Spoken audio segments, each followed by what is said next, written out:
শাকিব খানকে হারানোর জন্য এত নিচে নামতে পারে আফরান নিশোর ভক্তরা, তা আমার কখনোই কল্পনাতেও আসেনি। যেখানে শাকিব খানকে মেরিল প্রথম আলো পুরস্কার থেকে দেওয়া হয়নি, দিয়েছে আফরান নিশোকে।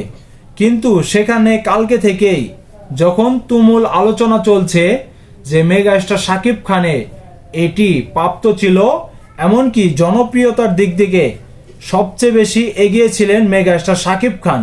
কিন্তু তারপরেও কেন এই মেরিল প্রথম আলো পুরস্কার আফরান নিশো পেলেন? ঠিক তখন যখন এই ধরনের আলোচনা সোশ্যাল মিডিয়াতে আগামীকাল থেকে ঘুরে বেড়াচ্ছে, ঠিক সেখান থেকে মধ্যরাতে একটি পোস্ট করে আনিসুর রহমান, যেখানে তিনি মেরিল প্রথম আলোর একজন গণ্যমান ব্যক্তি, এমনকি পরিচালক, সেখান থেকে যখন তিনি এই একটি পোস্ট করেন যে কার জনপ্রিয়তা বেশি, মেগাস্টার শাকিব খানের নাকি আফরান নিশো, ঠিক সেখানে তার প্রভাবটি আমরা সকলেই দেখতে পেরেছি। যেখানে মেগাস্টার শাকিব খান ৭৭%, এমনকি আফরান নিশো ২৯%। তাহলে মেগাস্টার শাকিব খানের জনপ্রিয়তা কতটুকু তা আমরা বুঝতে পেরেছি। কিন্তু আফরান নিশোর ভক্তরা কি করেছেন তা বিস্তারিত জানুন। কারণ যেখানে লাইক এমনকি কমেন্ট কিনতে পাওয়া যায়, ঠিক সেখান থেকেই আজকে তারা একটি কাজ করলো।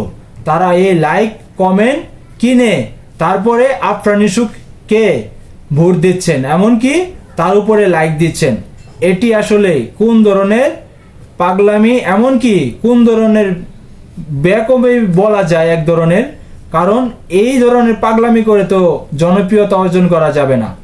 যেখানে লাইক কমেন্ট শেয়ার করে যদি জনপ্রিয়তা অর্জন করা যেত, তাহলে তো মেগাস্টার শাকিব খান আরও অনেক উচ্চতায় থাকতেন। কারণ শাকিব খানের ভক্ত এমনকি সাকিবিয়ান যারা আছেন, তারা যদি চেতেন তাহলে মেগাস্টার শাকিব খান আরও অনেক উচ্চতায় থাকতেন। কিন্তু তারা এই ধরনের কাজ করেন না।